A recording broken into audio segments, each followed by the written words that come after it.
Welcome back to another episode of the Invisible Ships podcast. I'm sure by now everyone is aware that Forrest Thompson washed his hands of the Bryon case. That's right. Yesterday at a press conference, Medina County Prosecutor Forrest Thompson officially closed the case. We're left with an undetermined cause of death. There's going to be no help from the cavalry. You guys, we are it. It's going to be up to us and you to crowdsource this and to finally get answers and justice for the Macron family. This isn't over. This doesn't go away just because a prosecutor decides to close the case file.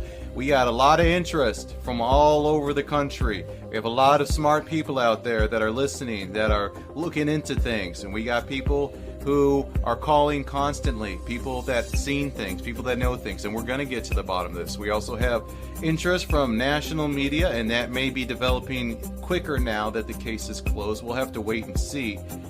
We are going to do an emergency podcast with Danny and Darren where we're going to go over the press conference, all the contradictions, and just everyone's going to give their take on it because that was a big moment in this case, and we need to discuss it. The episode that you're about to hear was one that we were already working on, and there's a lot of important stuff in this episode that I wanted you guys to hear, so I didn't want it to get lost in the shuffle with all the new developments that are going on with the case. You need to hear this. Victoria and Paul do a very good job of laying out some strange things that were going on around them at the time that Bryon disappeared. And these are things that were not brought up at the press conference. You're not going to hear it. Most of it hasn't even been in the media, but we're bringing it to you. Paul and Victoria are telling you what they witnessed in their own words, and so I wanted to play it for you. I didn't want it to get lost. Let's just start. We're going to jump in with Danny and Darren as we're kind of recapping some stuff that we learned from the last episode and go over a few things that we now have more insight on. Ready for takeoff. It's time for the Invisible Ships podcast, where we talk about everything from true crime to the truly weird Invisible Ships podcast. I think one of the important things we need to do is clarify the wallet. So I made the mistake of assuming that the wallet was with the cell phone. And actually, like, Victoria called me out last week. You said this was like in episode 2 or 3 of the Murder Lake. I think it was episode 3, if I remember right off the top of my head, that that I mentioned, like, you know, about no wallet, no cell phone. You know, they had that stuff in the office. Turns out, Bryon left that morning without his wallet. So, do you ever leave the house without your wallet? Very rarely. Right. Me neither. It's always wallet, keys, phone, right? And that's kind of weird, even that early in the morning. And now mask. But, you know, yeah, I mean, to be honest with you, like, you know, since no one really knows me, but I keep my wallet actually in my car pretty much all the time. So, I mean, it's like right there. It's always with me. So I don't know. Maybe it was just something like happenstance, and you know, I asked a couple people. Everybody, I just have to let everyone know what you drive in case they see. Yeah, they can find a wallet. Yeah, it's a blue Ford Focus. No, I'm just kidding. Right, but that does kind of maybe illustrate his frame of mind at the time. If he's frantic, that would be pretty much the only time you'd maybe forget something as basic as a wallet. Actually, that doesn't say frantic to me. That says that this was something that was only going to take a minute. Take a minute, or he didn't want to be identified. I think, this is just me, and I don't have any evidence to lead me to think this, that whatever that text message was about, it was going to be a quick little, I need you to give me this, I need you to open the door for me, something like that, like where he expected to get out of bed, drive down there, unlock a door, or meet somebody real quick, and then go back home. But that's all just supposition. That's you don't just have completely on me. But I would say that leaving your wallet, if that was the case, it'd be a totally natural kind of thing to do. I guess it's polar, like two sides of the coin, right? But it could be either, yeah, this can take 2 seconds, I don't need it, or I'm in such a rush, I forget it. Or I don't want it. You know? Yeah. I mean, we got to think about that, too. I mean, we don't know. I mean, if we knew the answers, then, you know, I mean, this case would be solved. Okay, so the idea that he doesn't want to be identified doesn't make a lot of sense because he went to the one places that he was one of like 3 or 4 people that had key to do something. And you'd only be identified by, like, a cop if you got pulled over or something. So that, I don't know. I mean, you need money pretty much anywhere, but I guess probably the most obvious example would probably be he thought he would be in and out really quick. You guys brought up about boots, and when I kind of teased last episode, here we are with it. The information about Darren Macron calling BCI, and they're saying, well, we have his boots. Now, mind you, we don't have Bryon out of the lake yet at this point. Right. And they're saying they have his boots. Who Whose tagged boots that? were they? Well, A, whose boots are they? B, why were they tagged as Bryon's? Or is this just like a gross error in the BCI case? No. C, do You they guys- match the boot print behind the fire extinguisher? Yes, that's exactly what I think it was. I think that what Bryon the painter told us, it wasn't a shoe print, he said. He found a boot print. I think that must be what the deputies or whoever was, doing the processing the crime scene discovered. So they see a bloody boot print. They're thinking the guy's wearing boots. But they have boots at the BCI, from my understanding of this interview, right? From before they recovered the body. Correct. Yeah. That's what we were saying even on the last episode. They sure know an awful lot about his footwear for someone they haven't even found yet. Right. That's a huge concern. So, obviously, Bryon was recovered, and Bryon did not have boots on. Now, he did have, from my understanding, shoes on, but he did not have boots on. So, where are these boots at? Who tagged them, and who marked them as being Bryon's? And I think most importantly, where in that office were they discovered? Yeah. I agree. mean, Bryon, as a trustee, or any of the trustees, I could imagine, say, there's development going on somewhere in the township. So you may have boots that you leave there that you're required to go out and inspect something or look at a parcel of land that they're thinking about buying. So you're going to change in your office into these boots, then go there, and then come back and change back into your shoes. Something like that isn't plausible. beyond the realm of possibility. It's plausible. So he could have had boots there they used for things like that. And from everything I've gathered from... Especially with Nexus coming in, But everything I've gathered from Victoria, Bryon wasn't like a boots guy. Well, his full-time or his day job or whatever was a jewelry salesman. That's sort of the opposite of a boots guy. You'd probably be wearing nice dress shoes and looking nice because you're going to nice places. And also, you got to figure, when he left his house, he didn't bring his wallet. So is he going to, tie on these, boots and lace them all up? Or is he going to slide on some, quick slip-on shoes that he wore every day? So... Right. So, I mean, I guess just maybe forget the body double theory. I'm just trying to find a way to organize these certain strains we have going on.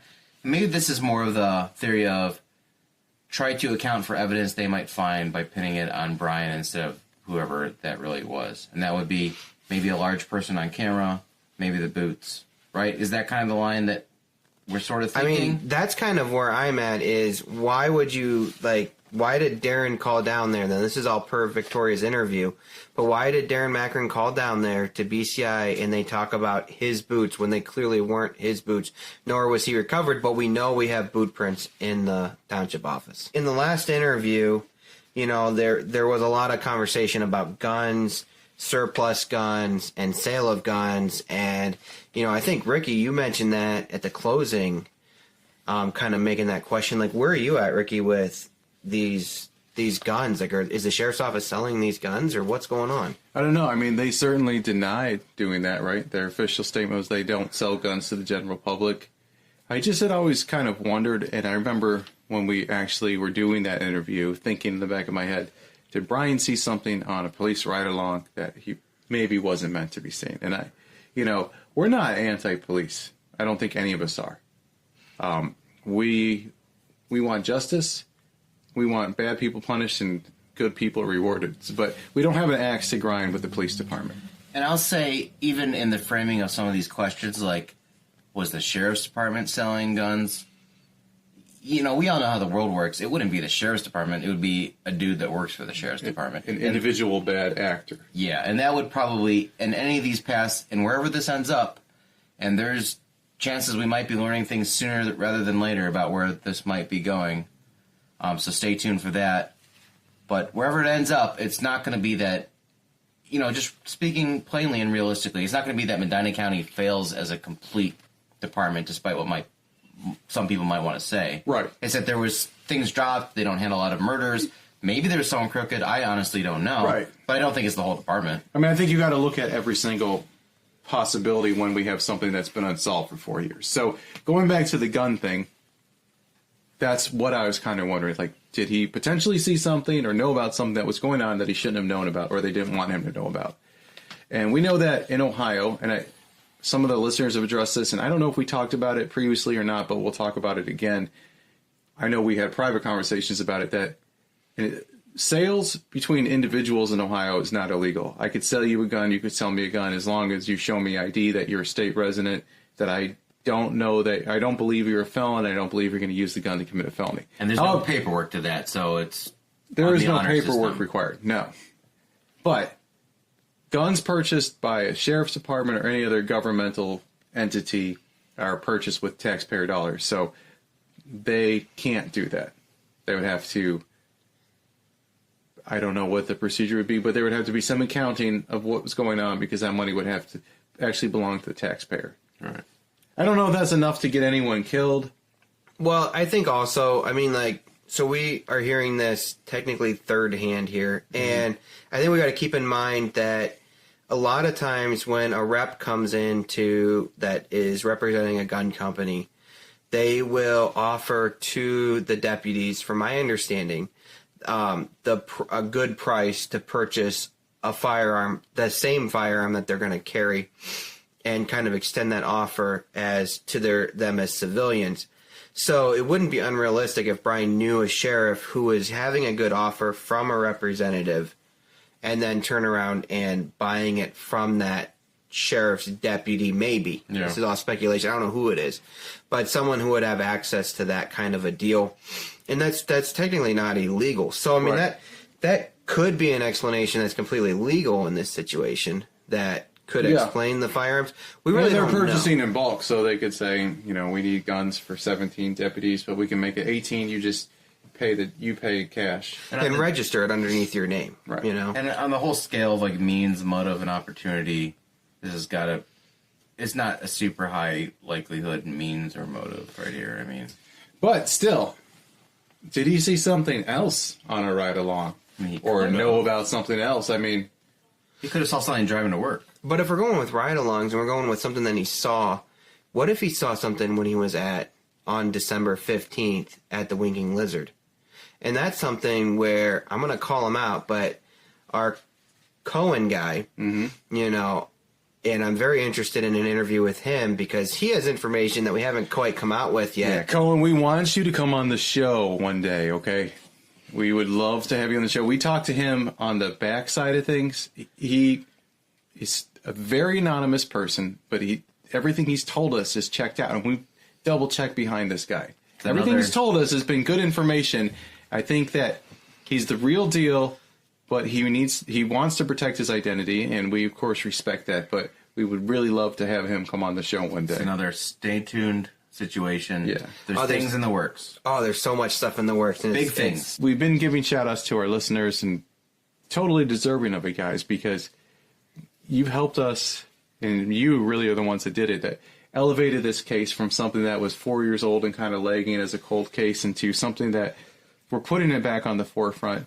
And I keep saying it, but it's true. That's the kind of thing that makes things happen. That makes politicians realize that they got a job to do. It makes them get on the investigators, and we can't let this be a forgotten cold case. And you're the ones that are doing that. So keep it up. Cohen, keep doing your thing. Web Sleuths, everyone, all the people that have given us tips. And if I could make a shout out real quick, is just to jump on Rick's. Jay Ramirez on Web Sleuths. I love you. Yes, yeah.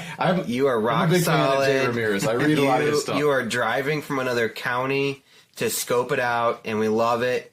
Keep posting. We're reading you what you got. And since we're doing all this, let's just say with everything, with the Facebook community that's growing and the YouTube and on our website, www.invisibleshipspodcast.com, like we're actually kind of growing a community and people are signing up and joining, and it's becoming so dynamic, and we're having people ask us, this is great, we love this, after Bryon Macron, what are you guys doing? And we're still fishing for that and still trying to figure out where to kind of shift our focus next. But wherever it goes, we want to bring you guys with us because we're going to just keep crowdsourcing this stuff, and we're going to look for another small town kind of cold case that just needs the bullhorn of 20,000 listeners, which is what we have. We're getting more. But I think we got to go back to, you just mentioned Facebook.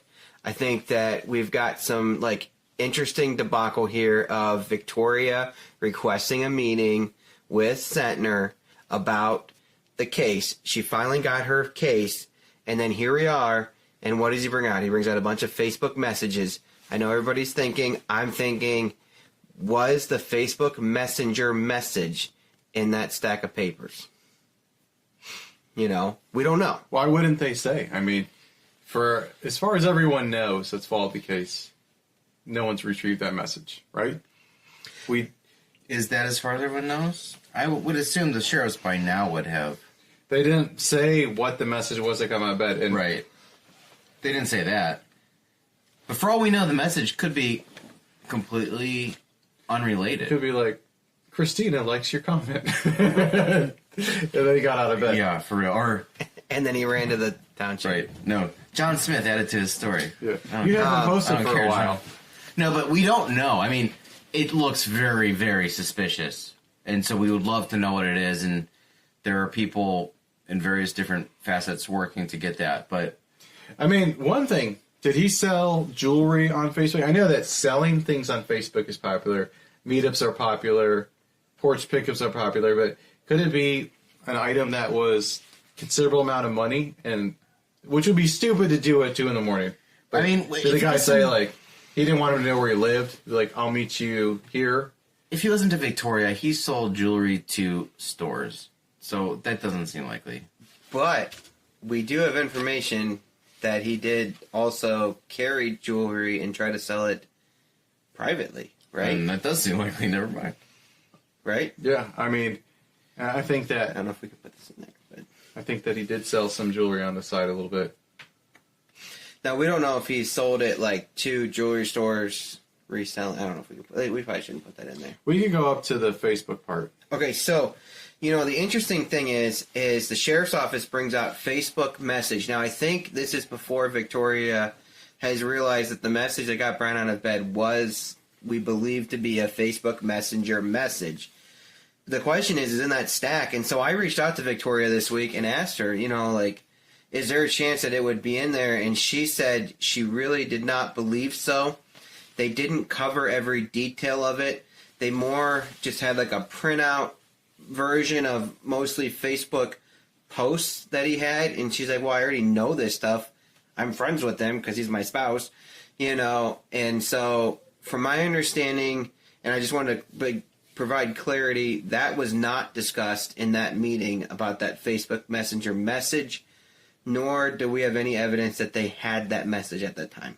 We got to talk about Michael Taylor. And that interview was so clutch that we were able to snag. And so thank you so much, Michael, for coming forward. But that timeline fits with Sentner's timeline as far as the car, right? Yeah. He saw, like, Sentner said in his timeline that Bryon Macron arrived at 1:50 in the morning. And that part, we got some conflicting information on. And then, according to David Sentner, they have video of, we still don't know if they have video of Bryon Macron on camera or the vehicle that Bryon Macron was driving, leaving the township hall at about 6:24 a.m. He said from multiple sources. So it sounds like there's a couple different cameras that saw it. Yeah, and we don't have access to the cameras. And from even Paul Hartman, I haven't heard, and he's very thorough with what he's investigated so far. And I gotta give a shout out to Paul. Paul has definitely been spot on with everything that we come up with and stuff we come up with. He is right there with, he has it in his notes, and it's amazing. But he keeps being proven right. Yeah, absolutely. But we haven't found the video. So we would love to see the video. So if you're out there and you're listening to us and you provided video, we want to see it. And we would love to know if you can truly see Bryon in there or if you can just see a black Chevy Equinox, because that makes a huge difference in this case, because we know multiple people have Chevy Equinoxes that are black that could really actually like tie somebody even else involved in the Well, case. we know right? that multiple trustees have had the same exact car for a while. Yeah, we brought this up in the last episode, and again, even if it ended up being Mike Costello's SUV, doesn't necessarily mean anything other than we have to roll out that evidence. Right. You know, and I agree with that right now, but we do have more information coming about that SUV, and just stay tuned because there's information. You guys be the judge. You know, we try to be as impartial as possible. So what about Michael Taylor's account of that person? So when I was looking at this and mapping this out, I always pictured they would walk north on Beachside Boulevard because it's a flat ground area and it goes directly out towards Chippewa Road. I always kind of figured that's the easy way in and out. But Michael Taylor's account is this guy went south, which is a hilly terrain, right, which heads towards the abandoned amusement park, which heads towards multiple houses. And he wasn't dressed like for the weather at all. Probably heading to a car. You know, and which is interesting because, I mean, like, okay, you could cut possibly along the shoreline. It's going to be very kind of treacherous right through there. And then cut possibly through the abandoned amusement park. But then also, like, Michael Taylor's account of the gentleman that was looking in the car that then walked towards the abandoned amusement park did not fit the description of Bryon Macron, right? No. And did not have the clothes on that Bryon Macron had when he was found in the lake, right? Right. So clearly a separate person. And then we got to talk about Victoria's account of this interview with Michael Taylor, we believe, had another gentleman that they saw around a shed, right? And that fits with early witness accounts that we received that a person was seen near the car and behind the shed. So that would be at least two people there at the scene. Right. And I guess somebody came forward to Victoria Macron at the lake one day, I think for the polar bear jump. Right, and told them that a family member had seen that. Yeah, and now I was hinging on that part of the interview, right where Paul stops Victoria about this other eyewitness that we don't know about. But obviously it's a huge eyewitness that Paul and Victoria found well before us. And you asked if they vetted it, and Paul said, yes, it's good information. So we don't know, and I'm excited, you know, that they have that information. I wish that I knew it. If I knew it and I was allowed to share with you guys, you betcha, you know, we'd be sharing it. But and let me speculate real quick, and we can see where this ends up being. But the way that Paul jumped in and said, don't go there, don't go there, it's good information, we can't talk more, I wonder if that witness is involved in something legal that is tied up right now. It must be something big. I mean, he didn't even want us to catch wind of it. Now, what we do know, and I have got Paul's promise, that when this is all done, you guys have got to come back and listen because we're going to be putting more episodes out. We're getting people that want to talk. We've got people that want to talk after this election. We've got people that want to talk after the case is closed. We've got big sources that want to talk, and they're dying to know. And just to connect the dots there, again, remember, we're doing a small-town cold case which has sort of tendrils leaking into the upper echelons of local politics here. So we kind of have to wait till things settle down after the November general election before certain people are willing to talk to us. So stay tuned. And then also, whenever this all wraps up, we would love to do an extended interview with Paul Hartman and just to get his take on this and kind of hear if he can tell us more about the things that he right now has to limit himself on. Yeah. Absolutely. And our goal is never to be in the way of the investigation. We've got to talk about the cloth that had other DNA. Now, remember Sentner's statement, which Paul now is saying that he just straight out lied. Maybe he didn't have the information. I don't know. But we've got other DNA in that office on a cloth close to that utility sink where blood was found that has other DNA. And what's the verification for this, though? Right now, are we just taking Paul's word, which is good word, but is that what we're going with? I mean, does anybody else have any other information on this case they want to share? Because we'd love to hear it, but this is what we got. You know, so there's other DNA. Now, we do know, which we can't talk about yet, but we know that there's activity in the case. Yeah. So we know things are moving. Obviously, they got something. Big things are happening. This would be, this could potentially be huge with the DNA, but Paul put like a big dent in the whole sheriff's department ability at gathering DNA and keeping it safe when he talked about how when they were collecting DNA samples from various people, whoever was administering the test never changed his gloves, and so all that was contaminated. So part of me is hopeful that this will be the nail in the coffin for the killer, but the other part of me is thinking like, well, if they were indeed that sloppy, were they sloppy with this piece too? I didn't mean to kill it, or make everybody feel defeated. This could potentially be huge. This could be the thing that ties the killer to the scene and to everything. It may go without saying, but I'll say it. If there is another source of DNA at the scene, that is huge, because the whole official storyline is there's one source of DNA, no one else was there. You're supposed to let your mind conclude that he somehow did this to himself, whether it was suicide or accident. So if there's another source of DNA, then that just proves what we've been saying this whole time, that he met his end in another way by another hand. Right. You can't act alone, as I'll quote Sentner, and have two DNAs at the crime scene. Okay, let's go back to the interview. We're going to play from where we left off. Remember, Paul Hartman is talking about how Bryon Macron started the open checkbook for the township's funds, and how is there money missing? There's a question about it, and there's a question about why they took the open checkbook down for a while. When in 2016? All of a sudden, they quit posting in 2016. Do you know why? Oh, I wish I did know why, but what certainly suggests to me is that there's some financial irregularity there. That's what it suggests to me. So during 2016, when Bryon was alive, this stopped going. Somebody put an end to it? Well, somehow, all I know is I've gone on the website, and they were posting to it, and they made a big deal in the news media, the local, and I use that term real loosely, how this is going to be great, it's transparent, it's wonderful. But in the year 2016, when all of this happened, or, at the end of it, you'll see no posts in 2016 or thereafter. Mm-hmm. And then the comment was made, there's no money missing. Yeah, well, why would you even say that when that's not an issue? Do you know what I mean? Yeah.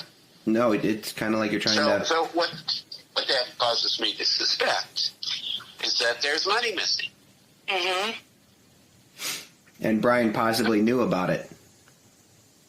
Is that what you're saying? Well, yes. We don't, But obviously, Victoria, you don't know anything about it from him, right? No. But definitely something to highly consider. The other thing I thought was interesting, I was reading... Let me just say this so you know. Somewhere along the line, someone told me that Bryon was looking at the township's books. Back in October, right? Yeah, at the end of the year. And right away then you say, well, did he discover something that was sufficient enough to cause someone to want to kill him, with the expectation that information would lead to somebody going to jail, right? Mm-hmm. Right. I mean, that's certainly a plausible theory. Right. And then, with that information, it seems to be buttressed by the fact that they quit using that Ohio checkbook in 2016, which, of course, would be the series of transactions in question, if, in fact, they were any questionable. So who had the choices to use it or not use it? Was that just through the trustees, or is that through... That would be through the trustees. So through the trustees. It was just an elective service, I believe, that you could sign up for. Yeah, it's no... I don't think there's any statutory requirement that they use it. It's just... No. Right, but he knew about it, and he thought, hey, this is a great way for a township to, be transparent to the residents. Yeah. Exactly. Why not use it? Transparency is the key there. Mm-hmm. Yeah. Interesting. So there was a lot of stuff going on in the township right around then, you know? Yeah, and actually there was a vote. There was supposed to be a vote for something to do with the pipeline a few days after Bryon had gone missing. On the 18th. Yeah. Just the trustees vote? Yeah. How was Bryon going to vote? Did he ever tell you if he was for it or against it? He was against it. Was he the only one against it? It was going to be in our backyard. Who wants a pipeline going through your backyard, and what would be the benefit for someone wanting it? Well, other than money.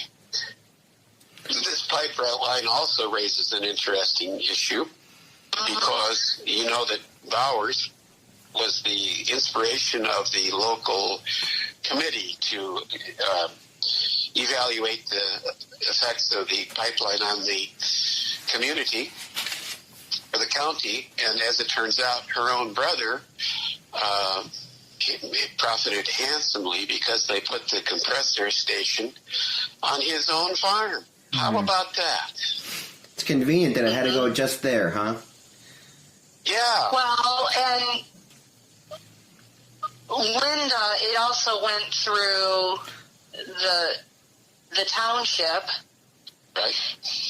And the country club is some of that property that the Bowers live on was deeded to the country club years ago. So that they are lifelong members because they gave up property to the country club to be built and to develop. So when they came through with the pipeline, it did go through the country club, and I believe through part of what would be their property. So naturally, it's all money. Yeah. When pipelines come through, I've done research on it as well. When pipelines develop in any community, state, they look where the infrastructure is weak, and they don't just come through a state and make a straight line. They always curve it. You'll see on any pipeline map, it's curved. It's where the structure, Green, a perfect example was the county of Green, that those residents fought it, and then when the pipeline came back and said, hey, we're going to give you X amount of millions of dollars, oh, miraculously now, the judges all approved it. Oh, okay, they can come through. Now the city of Green, which they fought it for so long, but when they were turned over to say, hey, we're going to give you X amount of millions of dollars, they took it. They bid it, and they took it. Same thing with Medina or Lafayette. They were looking to build the new fire station. Right. Another issue. And that fire station was going to be built on Innovation Park, which the pipeline would be running through Innovation Park. And there is township meeting minutes, how accurate they may be, but they said that Linda made reference, I believe it was like, I can't remember the month, October, November. She made reference to the pipeline coming through there, and it was going to be too close to the edge of where the building was going to be built. And she made reference and said, that's okay. I think we'll be able to work with them, and they'll be able to work it out. Oh, so you're just going to go to them and say, hi, I'm Linda Bowers, and I'm just going to work this out with you so we can still have the pipeline through here. Well, she makes reference on that. Their money. Yeah. But she also makes reference on, we have no say over what the pipeline does. She also made that in the later minutes I read. Yes. So those minutes, yeah, if you look, she says, oh, I don't think it's going to be a problem. We'll be able to work it out. Oh, really? Uh-huh. Well, you know, the That reality. simple? Well, when the Federal Energy Regulatory Commission finally endorses the thing and puts the final stamp on it, then it's a done deal. But you certainly have the ability to negotiate what, when, where, and how until that's finalized. So that's where she was in this thing. Yeah, and apparently she got what she wanted and probably reaped the benefits of it because the fire station is built. Yes. Yeah. So and the pipeline is moving forward. Yeah. So that raises another issue here with that fire station. They built a new fire station, right, on what they call Innovation Park. Correct. Or what you reference as the Albatross, right? Yes, absolutely. And boy, there's a bunch of shady dealings around that. But I do know in interviewing, and again, I interviewed people like the sheriff's office didn't. And a person I interviewed told me that Bryon told this person, you couldn't believe all the bribery offers he was getting in connection with that fire station. So now you got to say, well, did he become aware of bribes that other people took, and that was the motive for someone to want to eliminate him because he became aware of that? Those are crimes, right? Right. So what about? You see how this is such a maze of unlawful conduct and corrupt conduct. Where do you start, right? I mean, and ultimately you start at the beginning and you look at all of it. Yeah. So where was Bryon with as far as his stance for the fire station? Was he a pro or is he against? Bryon was for it. Was all trustees for it? No.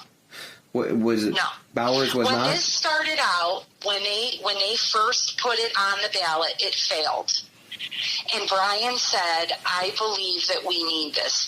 The fire station at Wedgwood, on the fire station on Wedgwood, where the administration building is, or the town hall, it was fine probably in the age 30, 40 years ago, but it was a cinder block building. Those firemen didn't even have enough room to have storage bays next to the fire trucks. There was no room to move once they got out. There was no place to shower after. So these guys are going home with, soot on their clothes and, contaminants, taking it home to family. I mean, it wasn't feasible. What they find now, firemen need that. They shouldn't be going home with that on their clothes. They shouldn't be breathing that in. Just a little bit of updates. Well, Bryon said we don't have to have the Taj Mahal. We're not asking for that, but we're asking for a place that is more conducive to what their work is and how they should be, treated when they come back from a fire. These are our residents. These are, he saw a need for it. So he went out when it failed the first time. He went out with the firemen and went door to door, passed out flyers, said, here's some information. Just read up about it. Just kind of gave them the knowledge that the residents didn't have prior to the first vote. And the second time, they put it on the ballot, and Linda said, look, the residents have spoken. They do not want it, so we're not building it. And Bryon said, I need for it, and I'm going to help the firemen, and we're going to go out, and we're going to, give the residents the knowledge and let them vote again. Maybe they didn't have the knowledge they needed the first vote, so that's what his thought was. It did pass the second time. And who took all the credit? I'm guessing Bowers. He had a 3-pound shovel covered in gold, standing outside Innovation Park, and took the first shovel with the other 2 trustees. And guess who she appointed as the second the trustee when Bryon went missing? Who's that? The guy who did the search, Dog. Oh. Weird. Interesting. Yes. Now let me just... That's who she appointed. Now let me just jump in here for a moment and let you know that after I got into this, none of them at the township would speak with me. Costello, Bowers, the Goof, the Buell, the secretary. None of them. Yeah. So then you got to say... Well, don't forget, Linda told them not to. That's what I mean. So what are they trying to conceal here, right? Yeah. Somebody died. Someone died. Mm-hmm. So don't you think you would want someone to figure out who killed your colleague? Unless, I had to call Linda the day Bryon went missing, or the next day when I drove past the town hall. I had to call Linda and ask her to put missing information on the marquee for the township building. Oh my goodness. But the church right And down the road already had that done, right? I mean, don't you think someone goes missing? Don't you want all hands on deck? This is serious. Especially, if they had no knowledge of what happened to your husband, they might be concerned for their own safety because nobody was knowing what was going on. But they weren't. Yeah, well, there's like a curious thing about that, too. Talk about the Costello car. Oh, Mike and Bryon drove the exact same car. Oh, like the Chevy Equinox? They had an Equinox. It was exactly the same. Okay. So there was reference, Bryon had said at times, like, people would confuse them. Like, they'd go down the street and think it was Mike or Bryon. Mike Costello, I got a call a few days after Bryon went missing from Linda Bowers saying, "Did you hear what happened to Mike's car?" And I said, "No." She goes, "Oh, yeah, his grill was kicked in and the tires were slashed." Huh. I believe, like, on that Saturday. Okay, so Bryon went missing on a Because Friday. she called me Sunday morning and said that his tires were slashed and the front grill was kicked in. And I at first she said to his car, and when she said grill, I said, "Grill? You mean his grill in his backyard?" She goes, "No, the grill on the car." I'm like, "Oh." So yeah, she said the grill and the tires were slashed. And then when I went down early January to hang signs at Chippewa Lake, I said something to Mike. I said, "Oh, I heard about your car and the tires." And he said, "Oh, yeah." He says, "I don't have that car anymore." So did And my Bryon? sister and I begged and pleaded with Captain Sentner that you need to look at everybody, but you need to look at the car. Bryon was with Mike. Mm-hmm. Bryon was with Mike the night of the movie. I don't know who drove, if they drove together. I don't know if they drove separate. But you need to look at that. And now, to come to find out, he got rid of his car. How soon after did he get rid of his car that you know of? Like, we're talking about within a month? I knew about it because the polar bear jump was at the end of January, and this happened December. So within that time, December 16th, so within that time, So the within polar bear jump. So, I mean, that have wouldn't to even be look enough up time the to exact- fix the car, really. So What's that? That wouldn't even be enough time to really fix the car if it was dented in and kicked in, like at an auto Well, body I shop. did get the police report. Okay. That there was a police report made because I wanted to know for his tires in the front grill. But I don't know. Did he make a claim on insurance? I have no idea. Did you guys ever have any property damage or vandalism during this time No. or before it? Or did Bryon ever mention that anyone was like following him, or was he getting confused with this guy before? No, but I remember across from Medina Country Club, they're building those new homes now, and I knew that was in the works at the time, but that right there along that line, it's directly across the street, and it runs like from their driving range all the way up to Ryan Road. Mm-hmm. I know what you're They talking about. started cutting down all these trees. And knowing Bryon was against the pipeline, I'm like, we don't want that in our backyard. Like, that's horrible. Like, I mean, some people overlook that. They don't think, they don't care. They have a new house. Who cares? It's a pipeline, whatever. But the 3-mile radius, you're considered an incineration zone. Wow. Yeah. If that thing ever broke or blew, you'd be gone. And, we're pretty close. And I remember driving one day, and I said, Bryon, oh my God, look at all those trees. What is going on? I go, is that the pipeline? He goes, I don't know. I don't know what they're doing. I don't want to talk about it. And I just thought that was weird. Like, I was trying to recollect things or think of any, and I just remember him saying that. I don't know what they're doing. Well, that's what it is. That's what it was. Now, 4 years later, yeah, that's exactly where the pipeline runs. They've already put it in. Wow. Right, which is right where the fire station was, which is where that land that the fire station sits on was given by the county, right? Yeah.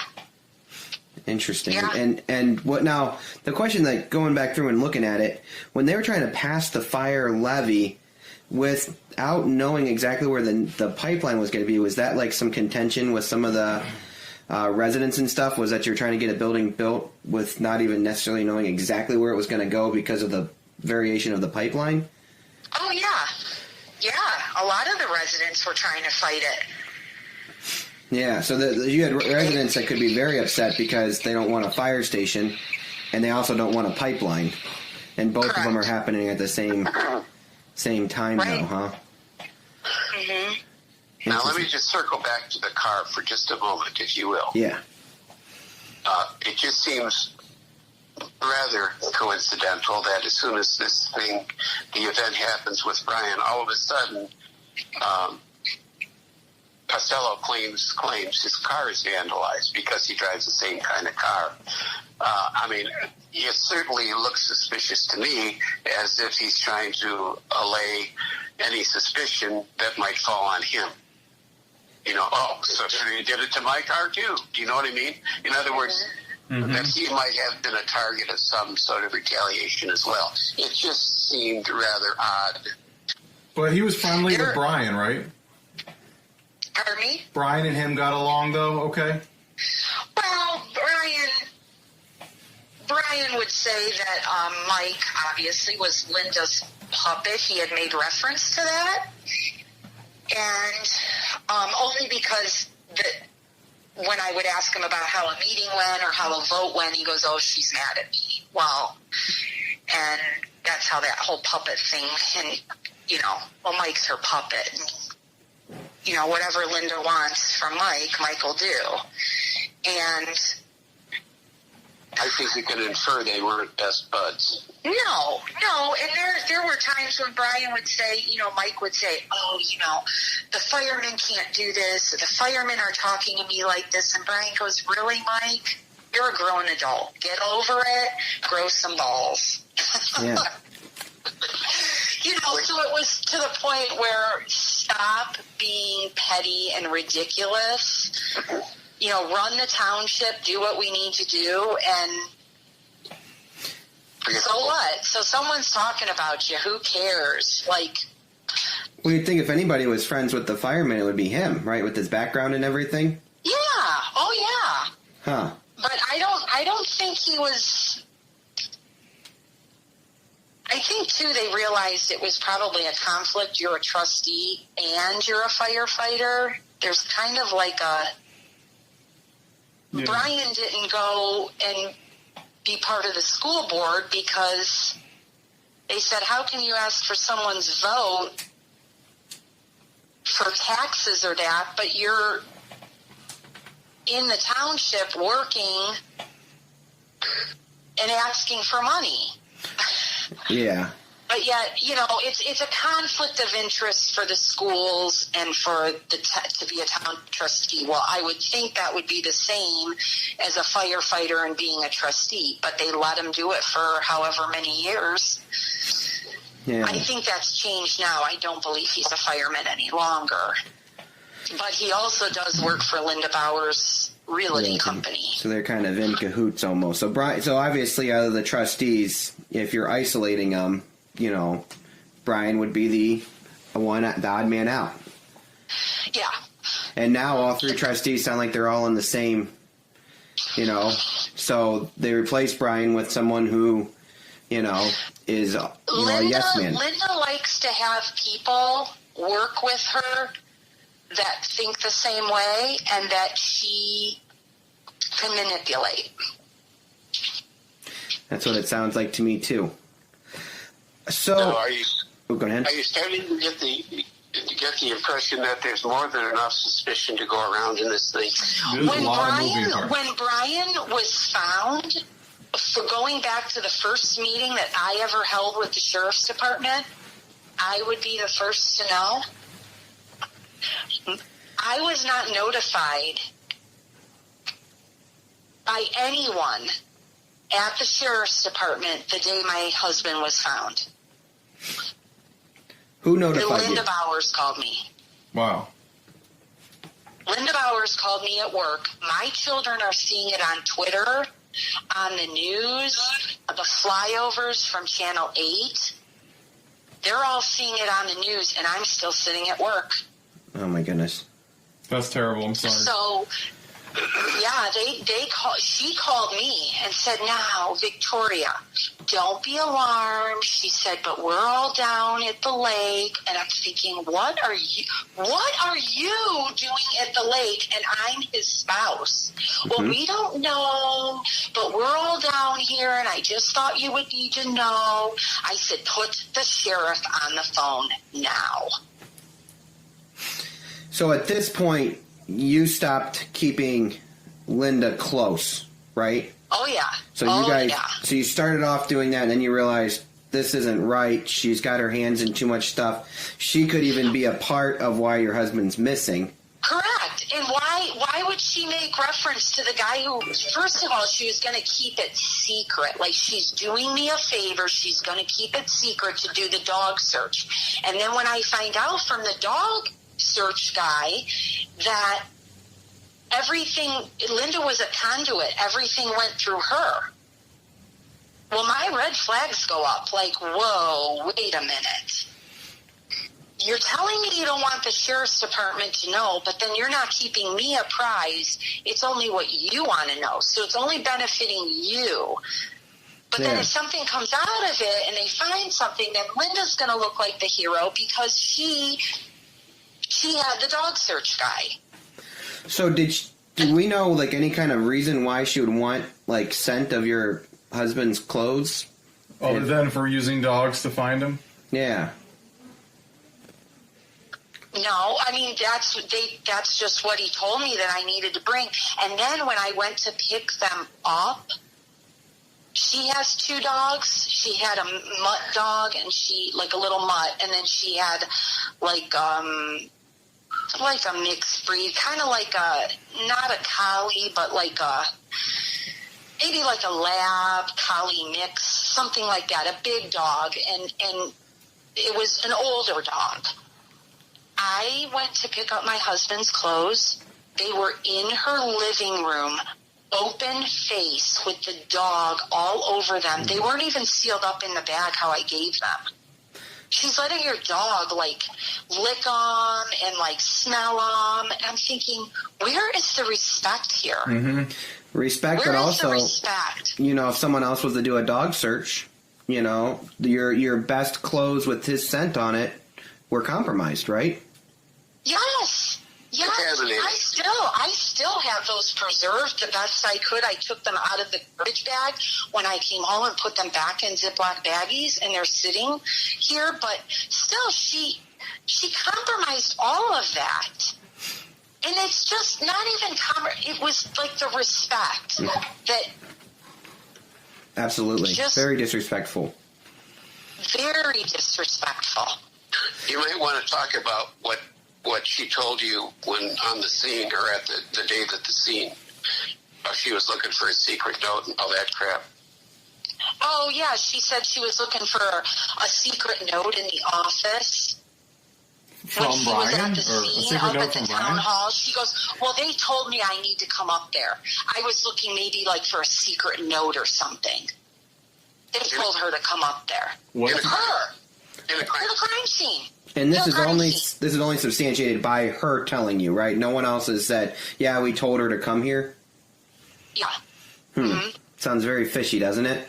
It almost sounds like she kind of planted that whole idea that he went to California, doesn't it? Or not? Well, right, and tried to make it look like it was something for work. Almost like to mislead in a way. Everybody's trying to mislead. Everybody in this thing lies one way or another. They're all lying. Yeah, that's why my red flags, when you would think we would be working together at this point. Once they rule me out, once you would want to work together, they should be using me as a resource to say, hey, what was Bryon wearing?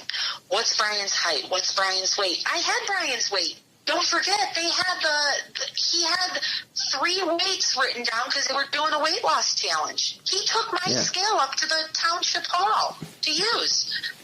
So I had the exact weight in his closet. Yeah. No one ever asked me. Then when she calls me the day of, she calls me. Who are you? Who are you? You're not anything to do with the sheriff's department. Why are you calling me?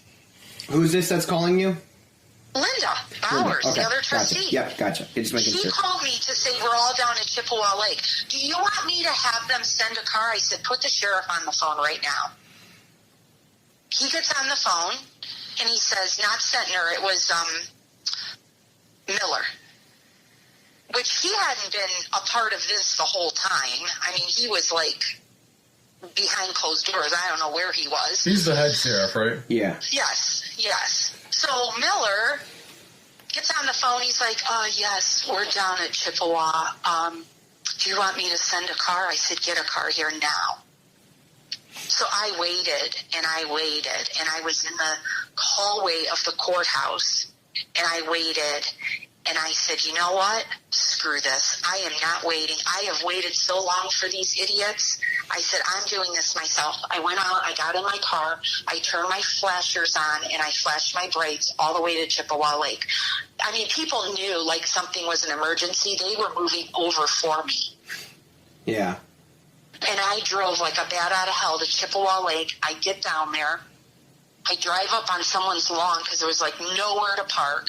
I just drive up. I stop my car. I didn't even turn the car off. I ran out of the car, greeted Captain Sentner thinking, okay, does he have something for me? Can he tell me something? And I go up to him, and he walks me back to the car. Wow.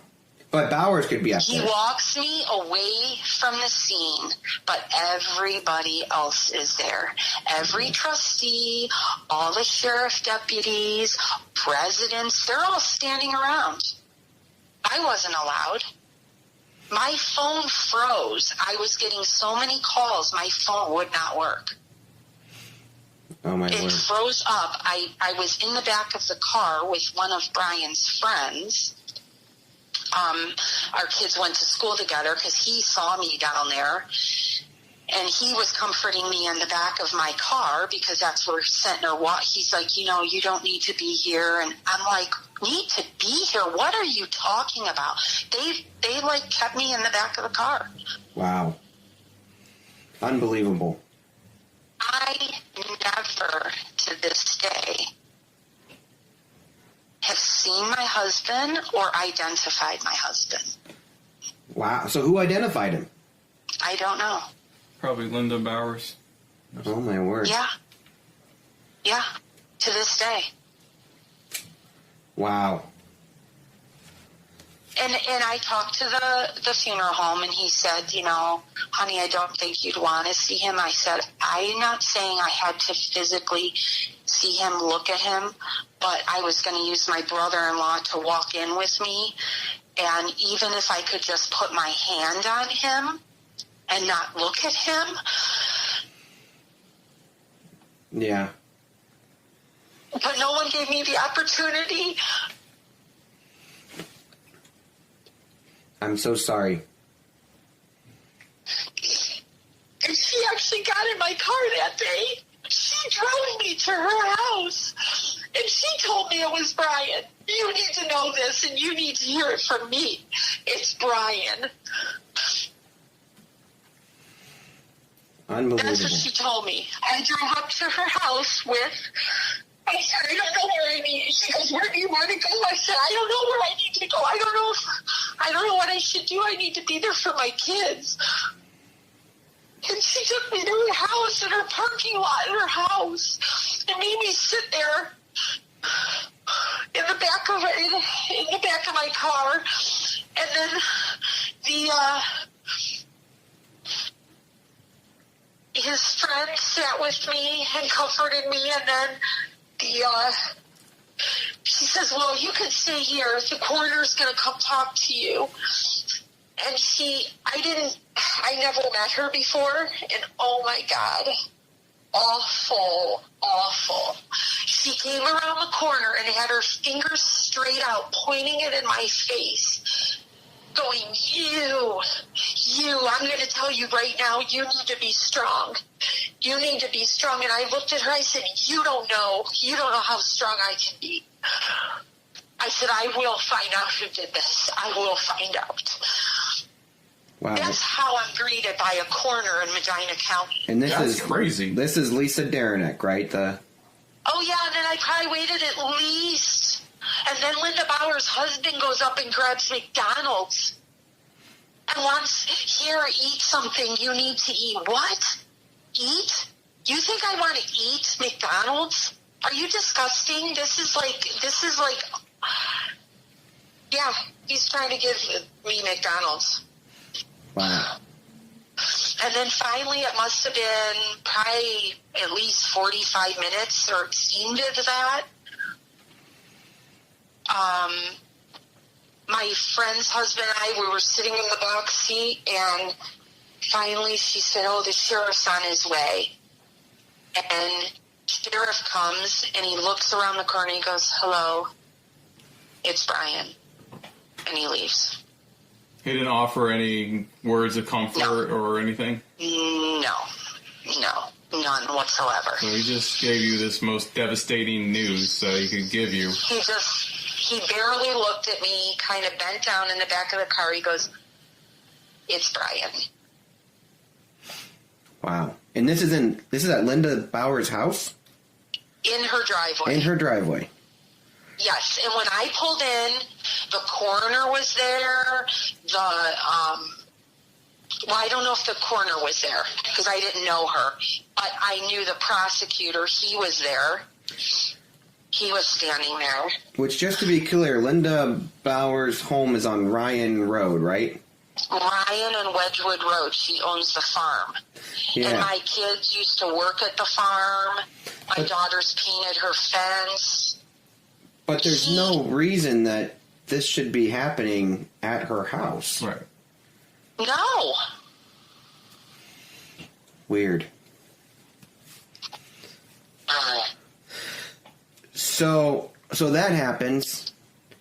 Now, did it change? Can I ask a question here? Was that Shrek in the back seat of the car with you? Yes. Yeah, my husband's friend our children were friends. He has a son and I have a daughter, and they were friends in high school. And then Bryon coached freshman football with him. Mm-hmm. Okay, I was just trying to place the people. That's all. Yeah. So then, so this is February 21st of 17 that this happened. Mm-hmm. The March 8th was the funeral, right? Correct. So what happened in between that time? Did any contact with the trustees, the sheriff? They called me that night. The sheriff, the prosecutor, and the coroner called me that night. And she said, I can't give you a lot of information, but there were stab wounds. She said, and the prosecutor said to me, I'm going to get you a victim's advocate. I'm going to get you a victim's advocate through Medina County. And I said, okay. He said, we'll be in touch and I'll get you that. He never got me that. So you never got the victim's advocate? No. So I had someone, one of the guys that worked at the news station, was friends with someone Bryon sold jewelry to, and he called and he said, you know, I really heard about what a great guy your husband was. He said it really hit home because I know Donna and her husband, and Bryon sold jewelry to them, and they said, you know, what a great stand-up guy, like what a good family. Like he just had so many nice things to say, and he said, you know, were you ever, and he mentioned it, were you ever given a victim's advocate? He goes, you know, I've heard a lot about Medina County and stuff. Did you get one? And I said, well, funny you say that. I said, I'm not going through Medina County. I don't want to go through. And he goes, you know, I have someone that works in Summit. If you would like, I could call Summit County and see at least it's someone that you could talk to, and, you know. And I said, yeah, absolutely. So I did. I met them, and I went to Akron. They met me at the Akron, like a couple floors above the police station, and I went down there a few times and talked to her. So, yeah, he never came through on any of it. They wouldn't release the autopsy to me. Channel 3 tried suing them for it. I went to the hearing for that through Collier. Why wouldn't they give you the autopsy? Why are they covering that up? They weren't releasing the preliminary autopsy. Yeah, there was a long delay there. Yeah, it was a very long delay. Channel 3 knew. Channel 3's like, this is not, they knew the law. They said, and I had a statement from one of the county commissioners that said they knew that if they got she said that Forrest Thompson got the autopsy, even the preliminary autopsy in hand, then they had to release it to the public. So I'm guessing, kept saying, no, don't release it to me. He didn't need it because he didn't want it to be released to the public. And they kind of... I went to the court hearing between Collier and the Channel 3 when they came to court. And I sat in the back of the room. It was someone from the Post newspaper, someone from the Gazette, and myself. And Collier came out from behind Chambers, and he looked right at me. He goes, I'm sorry, who are you? And pointed to me across the courtroom. And I stood up. I said, I'm Victoria Macron. And he said, oh, okay. I just wanted to make sure you weren't in the wrong courtroom because, you know, there's a lot of hearings that go on in here, and sometimes people get confused where they need to go. I said, I'm not confused where I need to go. I know I need to be here. And you also worked in the courthouse, right? Yeah, and I worked there, and he said, oh, yeah, no problem. Okay. Have you met him before this? Have you met Judge Collier before this? No. Mm-mm. Okay. And then I'm sure he sees me around there. I don't know. But so then as the court comes out, they introduce each part, you know, he states who's in the courtroom for the record. And all of a sudden, he's like, we need to go behind closed doors. We need to go into chambers for a little bit. And I thought, wait a minute. This is a public hearing. Mm-hmm. What are they going behind chambers for? So I saw the girl pick up her machine, you know, for the... stenographer or whatever? Yes, stenographer. So I saw her pick up the machine, and she goes in the back, so I thought, okay, I'm all right. Like, they're going to, you know, record all this or type it up. Mm-hmm. So all of a sudden, I stood up, and I thought, you know what? This is bullshit. I said, this is a public hearing. I got up. I started walking across the courtroom, almost up to the judge's desk there or whatever. And I said, I looked at the deputy, jumped up. He goes, Victoria, where are you going? You can't go back there. I said, this is a public hearing. Either I knock on the door and I go back there, or I knock on the door and they come out. Good for you. And he said, well, I'll go tell them. They'll need to come out. I said, yeah, they need to come out. So a few minutes went by. The judge was screaming. And the girl even looked at me. It was something to the effect of, how can you say that it's something about the report not being released? How can you not release it? It's public information, is what we heard them screaming. And I remember the girl sitting next to me looked at me. She goes, oh boy, he is not happy. She goes, I've never heard him scream like that before. So shortly after that, then they did come out, and the judge came up to me after, and he said, oh, I just want to offer my condolences. I'm very sorry. I said, I am too. And I said, and you know what? I said, I have a very good attorney, and I have an even better investigator. And he goes, there's no doubt that you do. Interesting. So those were the last words. Yeah. Interesting. And they kind of painted and then it like... when I went to get the transcripts, now if that stenographer's back there and she's taking note of everything that's going on, when there's an inflection in someone's voice or something, or to show anger, you put that, you show that in there so you can get the feel of how this is going. Do you think that was in there? No. No. She's too smart for that, She doesn't want to make waves, I'm sure. And she's probably in Collier's back pocket, huh? Right. And then, do you think that they would release, when they release the preliminary autopsy, when they said they were going to release it the next day at like 9 a.m., they could come in view from like 9. They can't take notes, but they can go out of the room, take notes, come back into the room, go back out, take more notes. You can't just have like a notepad or your phone and take notes as you're in the viewing. Do you think that they would have asked me, we're going to release this, but would you like to view it first before we release it? No. That's what I keep wondering. Like, who were they trying to protect? So, was initially not releasing the autopsy, I thought maybe they were trying to protect you or your family, but it doesn't sound like that. And it seems like you're the last person they actually ever considered as far as sensitivity or anything. But even like protect it can't get any worse than it already was. Like, through anything, like I said, that's the path I started to believe was, okay, he ran away, because if he ran away, I know I could see him again.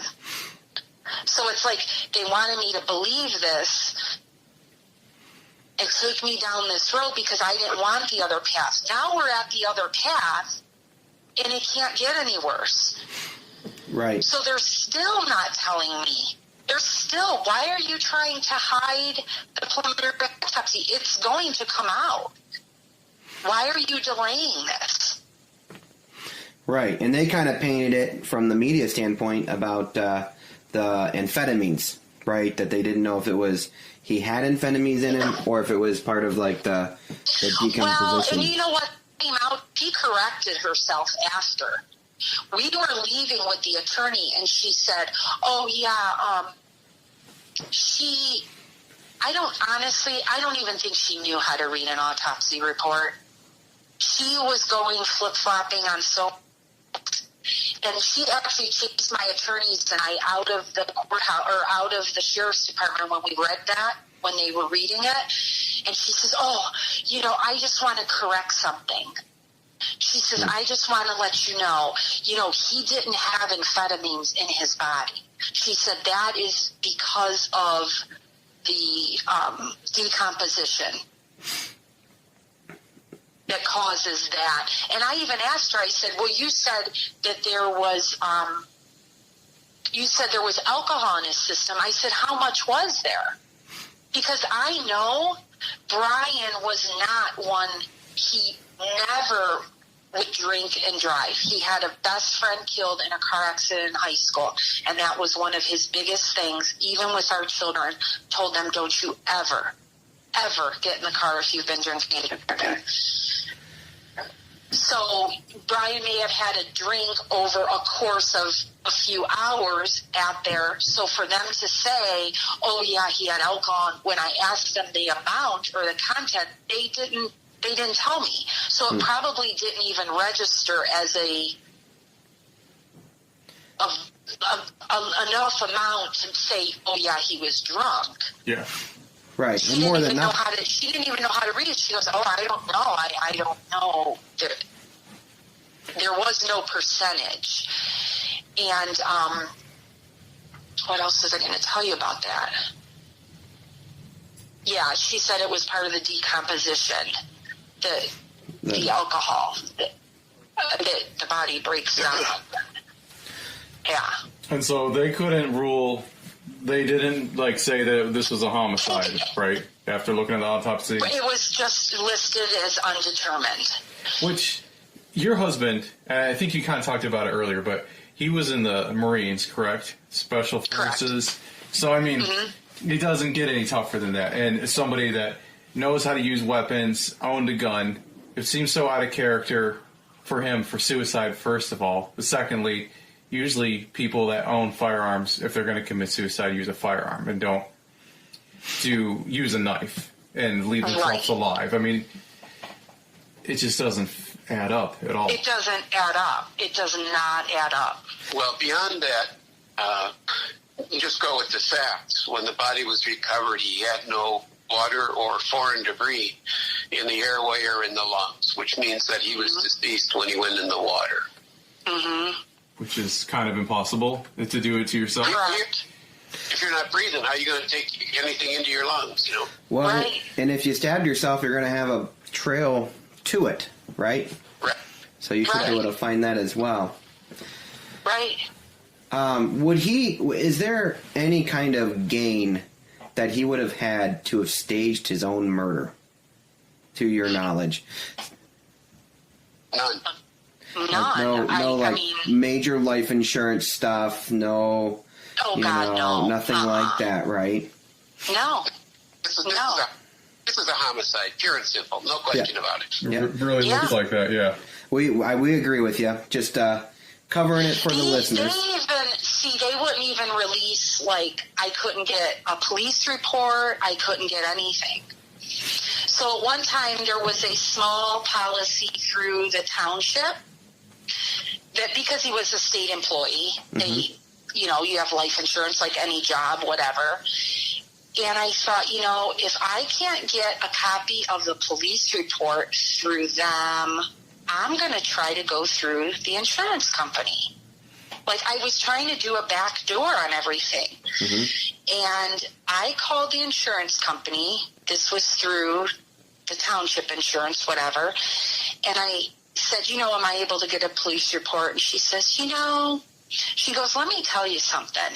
She says, I have done, I've seen police reports, all kinds of everything. She goes, I have never seen a police report so heavily redacted that I can't even read it. Really? Yeah. She said, it's not, I would see to protect someone and protect a name, you see it protected, you see the name crossed out. She goes, this one is so heavily redacted that I can't even read it. Wow. So it's even sending up red flags to an impartial person probably miles away that has never even really... Oh, yeah, I don't even know where she's from. Probably another state. Yeah. Thank you guys so much for joining us. That's going to do it for this episode. I'm going to be assembling the Invisible Ships team tonight, and we're going to be working on our reaction to the Forrest Thompson press conference and what implications that means for the case being closed. You don't want to miss that. I'm going to hopefully have that out for you probably tomorrow or Sunday at the latest. So be looking out for that. In the meantime, reach out. You can contact us on our Facebook. We are on Twitter. We are on Instagram. We have our own webpage, www.invisibleshipspodcast.com. Don't forget to like and subscribe. Thank you guys so much. We'll see you later. The Invisible Ships podcast is produced by Invisible Ships Productions LLC. All rights reserved. For more information, go to www.invisibleshipspodcast.com.